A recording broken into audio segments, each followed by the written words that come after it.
출애굽기를 계속해서 말씀을 나누고 있습니다. 매장 한 패러그래프를 제가 선택을 해서 그 말씀을 강의 형식으로 지금 말씀을 나누고 있어요. 지난번 말씀은 2장이었습니다. 갈대 상자라는 제목을 가지고 모세를 갈대 상자에 넣어서 하나님께 이렇게 내려놨을 때 오히려 하나님의 구원의 역사가 시작이 되었다는 말씀을 드렸죠. 그래서 왕궁에 들어가서 왕자로 잘 자라게 되었고, 동족을 지킨다는 것이 오히려 사람을 죽이는 결과를 갖게 되면서 왕궁을 떠날 수밖에 없었어요. 미디안 광야에서 살게 되었습니다. 40년이 흘렀어요. 그러면서 이제 미디안 생활을 하는 이야기가 오늘 본문에 나오고 있습니다. 1절이 이렇게 시작이 됩니다. 모세가 그의 장인 미디안 제사장 이드로의 양떼를 치더니, 왕자에서 목 축업을 하는 목동이라고 하기는 너무 어르신인데 목자가 된 거죠. 그러면서 지금 애굽 생활을 청산하고 가족과 함께 미디안에서 40년을 살게 된 것입니다. 십보라라고 하는 부인을 만나게 되었고, 장인이 하던 그 양치는 일을 맡게 되었다고 하는 것입니다. 그 장인 이름이 오늘은 이두로라고 나와 있는데, 바로 앞장에서 2장에서는 르엘로 나와 있어요.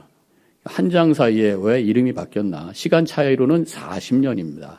처음에 만났을 때 르엘이라고 했고, 40년이 지난 오늘 이 3장에서는 이두로라고 했어요. 그러면 장인이 바뀌었나? 그새 장모님이 새로 결혼을 하셨나? 그런 질문도 할 수 있는데 그것이 아니고, 이 장인의 본명이 이두로고 별명이 르엘이다, 이렇게 생각할 수 있습니다. 이 르엘이라고 하는 이름의 뜻이, 르는 a friend, 친구라는 뜻이고, 엘이라고 하는 것은 하나님의 친구라는 의미를 가진 이름이 바로 르엘입니다. 제사장으로서 가지고 있는 다른 별명이라고 할 수 있겠죠. 하나님께서 모세를 이 광야로 나오게 하시고 40년 동안 하나님의 벗이라고 일컫는 장인과 함께 지내면서 영적인 훈련을 하게 되었다, 이렇게 생각할 수가 있습니다. 왕궁에서 40년 동안 성장하면서 애굽을 알고 애굽의 통치자인 바로를 알게 되었어요. 애굽의 상황을 잘 파악하게 된 거죠. 그리고 하나님께서 미디안이라고 하는 광야로 나오게 하셔서 거기서 40년 동안 지나면서 광야를 잘 파악하게 하셨어요. 바로 출애굽을 위해서 하나님께서 준비를 시키셨다고 하는 것입니다. 우리의 시간은 우리가 어떤 상황에 어떤 일을 하든지 하나님께서 함께 하시는 시간이기에 낭비하는 시간이 없는 줄로 믿습니다. 늘 주님과 동행할 때 그 삶은 의미가 있어지게 된다고 하는 것입니다. 지금 모세가 80이 되었어요. 아직도 처가살이를 하고 있는 것입니다. 결혼을 했으면 원래는 데리고 자기 집으로 가든지 했어야 되는데 집으로 갈 수가 없어요. 애굽에서 도망 나온 상황이니까. 그런데다가 그 당시에 풍습은 결혼을 하게 되면은 그 처가댁에다가 지참금을 줘야 되는 거예요. 근데 돈 하나도 안 가지고 맨몸으로 뛰어나왔으니까 어떻게 몸으로 때워야지. 몸으로 때우면서 장인 어른의 일을 계속해서 봐주고 있는 상황이라고 할 수가 있습니다. 지금 모세는 양을 치면서 풀을 찾아서 여기저기 왔다 갔다 합니다. 한 군데서 양을 칠 수가 없어요. 다 뿌리까지 뽑아먹기 때문에, 초지가 망가지기 때문에 어느 정도 먹으면 또 다른 데로 또 다른 데로. 그러다가 호렙산까지, 여호와의 산 호렙에 이르게 되었다. 이게 1절에 있는 말씀이. 그리고 그곳에서 가시 떨그 나무에 불이 타는 것을 보게 되었고 하나님을 만나게 되었다고 하는 것입니다. 호렙산은 신의 산이, 나중에 이스라엘 백성들이 하나님 만나고 언약을 맺었던 그 장소를 미리 가게 되었고 하나님을 거기서 만나게 되었다고 하는 것입니다. 모세가 지금 하나님을 만났는데 어떤 특별한 일을 하다가 만난 게 아니야. 그냥 양치기, 자기가 하던 일을 계속 하다가 만났다는 것입니다. 바로 이렇게 하나님은 특별한 장소에, 특별한 일 속에 계신 분이 아니라 우리의 평범한 삶 속에, 우리의 삶의 한 복판에 계신 분이 우리의 하나님이신 줄로 믿습니다. 그 때문에 우리의 삶의 평범한 삶 속에서도 얼마든지 우리가 주님을 만날 수 있는 것입니다. 신약에 보면은 예수님을 만나는 제자들의 얘기가 나오죠. 자기 일을 하다가 예수님을 만나게 됩니다. 마태는 세리로서 세금 받으러 다니다가 예수님을 만났어요. 베드로는 어부로서 물고기 잡다가 예수님을 만난 거죠. 제자는 아니지만 수가성 여인은 물 길러 갔다가 예수님을 만나면서 물 좀 달라 예수님을 만나게 되었던 거 아닙니까? 일상의 삶 속에서 우리가 주님을 만날 수 있다고 하니까. 여러분들의 가정 생활 속에서도 주님을 만날 수 있고 직장에서도 주님을 만날 수 있고 우리의 영적인 집이라고 하는 이 교회 오늘 이 예배를 통해서 주님을 만날 수 있음을 믿으시길 바랍니다. 매일의 삶 속에서 주님을 바라보며 주님을 의식하며 살아갈 때에 주님의 임재가 체험돼요. 바람 소리에도 하나님의 임재가 체험되고 새소리에도 천군 천사의 찬송 소리가 들려지게 되고 자그마한 들꽃 속에서 하나님의 미소가 느껴지게 된다는 거예요. 우리 남편들에게 말씀드립니다. 아내의 잔소리 속에서도 주님의 음성을 들을 수가 있다니까요. 이게 무슨 말씀입니까, 목사님? 아내가 잔소리할 때 잘 들어보세요. 하나님께서 내가 너를 사랑한다, 내가 너를 오래 살도록 하기를 원하노라, 이 소리가 들린단 말이에요. 제가 어떤 통계를 봤는데 작년 가을 조선일보에서 나온 기사예요. 독신이 많은 일본에서 나온 통계인데 혼자서 멋대로 사는 독신 남자하고 잔소리 들으면서 살았던 기혼 남자하고의 수명 차이를, 평균 수명을 비교를 했어요. 독신남의 평균 수명이 67.2세. 그런데 잔소리 들으면서 살았던 기혼남의 평균 나이는 81.6세. 13년이나 더 산단 말이에요. 그래서 아내가 잔소리할 때 하나님이 내가 너를 사랑한다, 내가 너를 오래 살기를 원한다, 음성 들으시기를 바랍니다. 그렇지만 우리 아내들이요, 너무 잔소리 많이는 하지 마세요. 살살 하세요, 살살. 2절로 내려가 보면은 여호와의 사자가 떨기나무 가운데로부터 나오는 불꽃 안에서 그에게 나타나시니라. 그가 보니 떨기나무에 불이 붙었으니 그 떨기나무가 사라지지 아니하는지다. 지금 아주 신비로운 현상이 일어났어요. 떨기나무에 불이 붙었어요. 타지도 않아요. 그리고 여호와의 사자가 거기서는 하나님의 음성이 들려요. 이 떨기나무가 뭘까? 멋있는 그런 나무가 아닙니다. 영어 성경에 찾아보니까 bush, 그냥 덤불 같은 거예요. 거기에 주님의 불이 임해서 이 아무것도 아닌, 평범하다 못해 아무것도 아닌 이 떨기나무가 유명한 나무가 된 거라고요. 그래서 사람들이 이스라엘 여행 가면은 떨기나무가 뭐예요? 어디 있어요? 찾아요. 아무것도 아니. 특별해서 하나님이 임재하신 것이 아니라 하나님이 임재하심으로 특별한 존재가 되었다고 하는 것을 여기서 말씀하고 있다고 하는 것입니다. 우리는 아무것도 아닌 존재예요. 내가 특별하기 때문에 하나님이 나를 사용하시고 하나님이 임재하시는 것이 아니라 내가 하나님을 흠모하고 갈망하기에 하나님이 임재하심으로 말미암아 하나님의 쓰임받는 위대한 인생으로 하나님께 영광되는 줄로 믿습니다. 어떠한 내 삶이라, 어떠한 내 모습이라도 주님이 임재하시고 성령의 불이 임하실 때 나는 위대한 인생을 살게 되는 줄로 믿으시기를 바랍니다. 3절로 내려가 볼게요. 이에 모세가 이르되 내가 돌이켜 가서 이 큰 광경을 보리라. 떨기나무가 어찌하여 타지 아니하는고? 지금 떨기나무가 불이 났어. 근데 안 타. 참 이상하다. 그러면서 어찌하여 어떤 궁금증을 가지고 호기심을 가지고 다가가고 있는 것을 보게 됩니다. 아이들이 성장하는데 중요한 것 중에 하나가, 필요한 것 중에 하나가 호기심이에요. 그래서 애들 보면은 자꾸만 물어요. 엄마 이게 뭐야? 아빠 이게 뭐야? 제가 우리 아들 어렸을 때 무슨 비디오가 있는데 거기도 막 아빠 이게 뭐가 이런 게 나오더라고요. 그러면 엄마 아빠는 그걸 가지고 잘 설명해 줘야 애들이 많이 배우고 성장하게 돼 있어요. 귀찮은데 뭘, 그러면 애들이 성장하지 않단 말이에요. 영적으로도 마찬가지입니다. 영적인 호기심이 있어야 되는 거란 말이죠. 하나님의 뜻이 무엇일까? 영적인 세계는 어떤 것일까? 천국은 무엇일까? 이런 영적인 호기심을 가지고 질문하면서 나아갈 때, 어찌하여 질문할 때에 성령께서 깨닫게 하시고 배우게 하시고, 그래서 우리의 믿음이 성장되는 놀라운 은혜를 체험하게 되는 줄로 믿습니다. 사도행전 17장 11절에 보니까 베레아에 있는 사람들은 데살로니가에 있는 사람들보다 더 너그러워 간절한 마음으로 말씀을 받고 이것이 그런가 하여 날마다 성경을 상고함으로 그랬어요. 이것이 그런가, 이 말씀이 무엇인가, 이 말씀이 이것인가 생각을 많이 했다 그런 말씀이에요. 그때 그들의 믿음이 성장하게 되었다고 하는 것입니다. 성경 말씀을 읽을 때마다 질문을 가지고 성경을 읽을 때에 여기서 하나님의 음성이 무엇이고 나를 향한 하나님의 뜻이 무엇이고 이게 큐티란 말이에요. 그때 내 안에 계신 진리의 영 성령께서 깨닫게 하시고 깨달음으로 말미암아 우리 삶이 변화되고 믿음이 성장되는 놀라운 축복이 임하게 되는 줄로 믿으시길 바랍니다. 4절에 여호와께서 그가 보려고 돌이켜 오는 것을 보신지라. 지금 어찌하여 이게 뭔가 그리고 다가오는 영적인 호기심 가운데 다가오고 있는 모세를 하나님께서 보셨다 말씀하고 있어요. 지금 이 시간에도 여러분들이 말씀을 듣기 위해서 또 예배드리기 위해서 주님을 향해서 나오셨어요. 하나님의 뜻을 알기 위해서 귀를 쫑긋 세우고 오늘 하나님이 나에게 주시는 말씀이 뭘까라고 다가오는 여러분들의 모습을 하나님께서 기뻐하시며 바라보고 계시는 줄로 믿으시길 바랍니다. 여러분들 바라보시면서 이렇게 찾으려고 하는 이 모습이 너무 기특하다 그렇게 생각하시면서 바라보실 거란 말이죠. 이 하나님께서 바라만 보신 것이 아니라 오늘 모세를 향해서 모세의 이름을 불러요. 모세야, 모세야. 모세가 지금 어디 있는지 몰라서 부르시는 건가요? 바로 그 앞에 있습니다. 그것은 바로 모세야 하면서 하나님이 여기 계시다고 하는 하나님의 현존을 확인시켜 주시고 계시는 것이. 영적인 호기심을 가지고 하나님을 향해 다가가는 여러분들을 향해서 오늘 하나님께서 여러분들의 이름을 부르며 하나님이 여기에 계시다고 하는 것을 확인시켜 주시고 그 확신을 가지고 기쁨으로 출발하는 시간이 되시기를 축원합니다.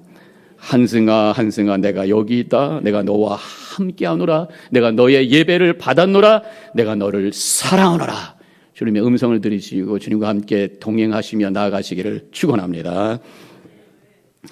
5절에 하나님이 이르시되 이리로 가까우지 말라. 내가 선 곳은 거룩한 땅이니 내 발에서 신을 벗으라.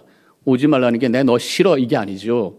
지금 거룩한 땅이니까 지금 더러운 신발을 벗고 거룩한 자리에 거룩한 모습으로 나와라. 그렇게 말씀하고 있는 것이. 이 동양이나 중동이나 신발에 대해서 좀 더럽다고 생각해요. 그래서 방에 들어갈 때 신발을 벗고 들어갑니다. 미국에 처음에 왔을 때 굉장히 당황스러운 것이 이게 신발을 신고 들어가야 돼, 벗어야 돼. 또 나는 신발 벗고 사는데 무슨 서비스맨이 들어왔을 때 뭐 인터넷이라든가 뭐 전기 서비스라고 할 때 신발을 막 퍽식퍽식 들어온단 말이죠. 그럼 신발 좀 벗어주세요. 그러면 그 사람이 신발 벗으려니까 막 뭐 묶어놔가지고 너무너무 미안하게 되는 상황. 기억하시죠? 경험 있으시죠? 문화가 다른 거예요. 우리는 신발이 더럽다고 생각해요. 신발을 벗고 들어가야 된다고 생각해요. 그래서 이 중동 지방에서는 신발을 던지는 것이 굉장히 모욕감을 주는 것이다. 이렇게 알려져 있어요. 여러분들도 기억나는 그런 어떤 사건이겠습니다. 2008년에 이제 부시 대통령이 이라크에서 기자회견을 하고 있었어요. 이라크 침공을 해가지고 이제 그 어떤 불만이 있었던 기자 하나가 그때 신발을 던진 사건이 있었죠. 그 사람 이름이 알자이디라는 사람인데 부시 대통령이 신발이 싸우니까 아주 뭐 날렵하게 그걸 또 피하시고 농담으로 이렇게 또 잘 넘기셨어요. 그래서 이제 이 알지이디라고 하는 사람이 신발 한번 던져가지고 감옥에 가가지고 9개월을 살았어요. 그리고 나와가지고는 영웅이 돼가지고 나중에 정치인이 됐다고 하더라고요. 어쨌든 신발은 더러운 것이다라는 게 이 중동 지방에 있고 우리 한국, 동양에도 그런 어떤 문화가 있습니다.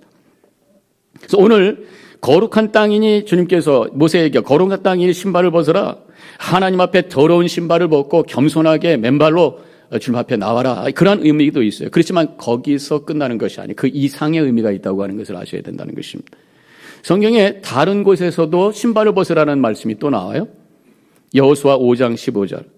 여호와의 군대 대장이 여호수아에게 이르시되 내 발에서 신을 벗으라. 내가 선 곳은 거룩하니라. 거의 같은 말씀이에요. 근데 이 상황을 보면은 지금 이스라엘 사람들이 이 요단강을 건너와서 난공불락의 여리고성을 함락하기 위해서 지금 준비하고 있는 거예요. 전쟁 준비를 하고 있는 거예요. 그러면 신발을 꽁꽁 묶어라. 허리 쫄라매라. 또 칼 갈아라. 이렇게 해야 되는데 신을 벗어라. 이렇게 말씀하고 있다고 하는 것입니다. 이게 무슨 말씀일까? 그것은 바로 이제 내 것을 다 내어놓고 이제 앞으로의 전쟁은 네가 하는 것이 아니라 하나님께서 하시는 것이다. 하나님께 모든 것을 맡기고 하나님을 따라와라. 그때 하나님께서 이 모든 것을 행할 것이다. 이 말씀을 하시는데 신발을 벗어라. 이렇게 말씀하신 거란 말이죠.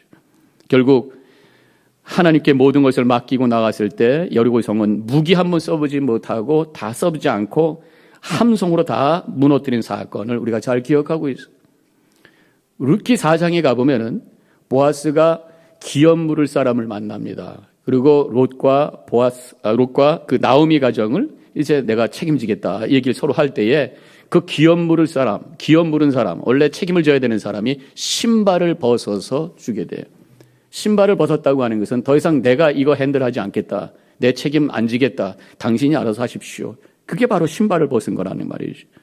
그래서 모세에게도 하나님께서 신발을 벗으라라는 말씀은 너를 다 내려놓고 내가 이제 하나님께서 다 이스라엘의 이제 출애굽 역사를 이루어 가실 텐데 앞서지 말고 주님 앞에 맡기고 따라와라. 이런 말씀을 하신 거란 말이죠. 우리 삶에서도 때로는 여러 가지 도전이 있을 때가 있어요. 감당해야 될 큰 일이 있을 때마다 어떤 때는 내가 이를 악물고 손에 주먹을 쥐고 한다고 해서 오히려 거기에 묶이고 거기에 눌리고 문제가 더 복잡해지고 감당이 안 돼서 좌절하고 넘어질 때가 있단 말이죠. 그때 하나님께서 우리를 향해서 신발을 벗으라. 다 내려놓고 불끈 주먹 쥐지 말고 다 내려놓고 하나님의 현존 앞에 손을 내려놓고 맡기고 주님 앞에 나아갈 때에 하나님께서 행하심으로 말미암아 이 모든 문제를 하나님께서 해결해 주시고 길을 열어주신다는 하나님의 음성을 듣고 승리의 삶을 살아가시기를 축원합니다. 믿음은 주먹을 쥐는 것이 아니라 손을 펴는 것이. 바로 모세의 부모들이 갈대 상자에 모세를 집어넣고 그것을 물에다 내려놔서 손을 펼쳐. 그때 하나님의 구원의 역사가 시작된 것을 우리가 알고 있습니다. 믿음이라고 하는 것은 이를 악무는 것이 아니라 주님을 향해 손을 펼쳐놓고 입을 여는 것이에요. 그래서 시편 81편 10절에 나는 너를 애굽 땅에서 인도하여 낸 여호와 내 하나님이니 내 입을 크게 열라 내가 채우리라. 겸손하게 주님을 의지하고 은혜를 바라며 하나님을 따라가겠다고 하는 믿음의 고백속에 나아갈 때 하나님께서 풍성한 은혜를 허락해 주시고 하나님께서 구원의 길을 열어주심으로 승리의 삶을 살게 되는 줄로 믿으시기를 바랍니다. 그 YM이라고 하는 예수전도단 그 기관을 시작하신 분이 로닝 커닝햄 목사님이셔요. 그분이 쓴 책이 내 신발을 벗으라 이런 책의 제목이 있습니다. 거기에 본인의 이야기가 하나 나오는데 한 번은 운전을 하고 가다가 사모님이 운전하셨대요. 근데 차가 어떻게 잘못돼가지고 전복이 되면서 굴러 떨어진 거예요. 차가 굴른 거죠. 정신을 차려보니까 옆에 운전하던 사모님이 안 계신 거예요. 어디 있는가 밖에 봤더니 튕겨 나가가지고 가까이 가서 봤더니 동공이 열리고 숨을 쉬지 않고 있어요. 아이고 죽었구나. 주님 하고 있는데 하나님의 음성이 들리는 것 같다는 거예요. 로렌 하면서 하나님께서 이래도 나를 섬기겠느냐? 차가 무너지고 아내가 지금 세상에 떠난 상황이 된지도 모르는 상황 속에서도 그래도 나를 섬기겠느냐라고 하시더라는 거죠. 그렇습니다. 나의 남은 몫은 하나만 가지고도 내가 주님을 섬기고 따르겠습니다. 라고 하면서 모든 것을 주님 앞에 맡깁니다. 했을 때 완전히 손을 펴고 주님 앞에 입을 열 때에 지나가던 차가 멈추게 되고 와서 두 분을 구출하게 되고 두 분이 다 회복이 되어서 다시 기쁨으로 출발하게 되었다고 하는 것이. 그때 이 로닝 커닝햄 목사님이 깨닫게 된 것이 있다는 것입니다. 모든 것을 다 하나님께 올려드리고 맡길 때 하나님께서 역사하신다라고 하는 것이. 내 인생의 주인은 내가 아니라 하나님이신 줄로 믿습니다. 믿음은 누가 주인인지를 깨닫고 고백하고 맡기는 것이 믿음이란 말이죠. 손을 펴고 주님 앞에 신을 벗고 겸손히 주님 앞에 맡길 때에 하나님의 은혜가 임하게 되고 하나님께서 나의 인생을 가장 선한 길로 인도하시고 오히려 내가 하나님께 쓰임받는 거룩한 인생이 되는 줄로 믿으시기를 바랍니다. 6절에 가보니까 모세가 하나님 배웠기를 두려워하여 얼굴을 가리며 하나님을 바라보며 얼굴을 가렸다. 그런데 바로 7절에 가보면은 여호와께서 이르시되 계속 하나님 하다가 7절에서 여호와로 이름이 바뀌어요. 두 분 다 똑같은 호칭이잖아요. 그런데 차이가 있어요. 엘로힘이라고 하는 원어는 하나님이라는 이름의 원어는 엘로힘 주로 우주적인 어떤 하나님을 의미합니다. 창조주 하나님, 전능하시고 섭리하시는 하나님. 그런데 이 여호와라는 이름에는 구체적인 하나님의 이름이에요. 예수 그리스도 그러잖아요. 예수님은 그분의 이름이시고 그리스도는 그분에 대한 호칭인 것처럼 여호와 하나님의 이름은 여호와, 그분에 대한 호칭은 하나님. 하나님은 더 우주적이고 크신 분에 대한 이미지가 있고, 여호와는 구체적이고 퍼스널하고 역사적인 우리의 삶 속에 임재하시는 분으로 우리가 고백할 수 있는 그러한 하나님에 대한 이미지가 있다고 하는 것이. 그래서 오늘 다시 7절로 가보면은, 여호와께서 이르시되 내가 애굽에 있는 내 백성의 고통을 분명히 보고 그들이 그들의 감독자로 말미암아 부르짖음을 듣고 그 근심을 알고, 그래서 여호와 하나님께서 우리를 보시고 듣고 알고 고난을 보시고 그들의 신음소리를 들으시고 그들의 상황을 이해해 주시고, 이 말씀이죠. 그러고 나서 8절에 보니까 내가 내려가서 그들을 애굽인의 손에서 건져내고 그들을 그 땅에서 인도하여 아름답고 광대한 땅, 젖과 꿀이 흐르는 땅, 곧 가나안 족속, 헷 족속, 아모리 족속, 브리스 족속, 히위 족속, 여부스 족속의 지방으로 데려가려 하노라 그랬어요. 자, 7절, 8절 다시 정리해 보면은, 우리 하나님께서는 우리를 보셔. 여호와 하나님, 우리를 보시고 우리의 고통 소리를 들으시고 우리를 이해하신 다음에 내려오셔서 그 자리에서 건져주시고 새 하늘과 새 땅으로 이끌어 주신다는 거예요. 이스라엘 백성들의 그 고난을 보시고 그리고 오셔서 그들을 가나안 땅으로 이끌어 주시는 하나님, 지금 우리의 죄 가운데 빠져 있는 모습을 보시고 죄의 결과가 죽음이라고 하는 것을 아시고 신음소리를 미리 들으시고 우리의 운명을 아시는 하나님께서 이 땅에 몸으로 예수님으로 오셔서 우리를 구원해 주시고 천국으로 데려가시는 분이 바로 여호와 우리의 하나님이신 줄로 믿습니다. 그 하나님을 우리가 바라보면서 우주적인 크신 하나님, 또 우리 삶 속에 구체적으로 임하셔서 우리를 위해서 일하시는 분 앞에 겸손히 신을 벗고 손을 펴고 엎드려 모든 것을 주님 앞에 맡기며 따라감으로 말미암아 우리의 죄로부터 풀어주시고 우리 삶의 여러 가지 묶인 자리로부터 풀어주시고 우리에게 은혜와 평강으로 함께해 주시는 주님으로 말미암아 기뻐하며 찬양하며 영광 돌리는 복된 삶을 살아가는 우리 모든 성도님들이 되어주시기를 주님의 이름으로 간절히 축원합니다. 기도하겠습니다.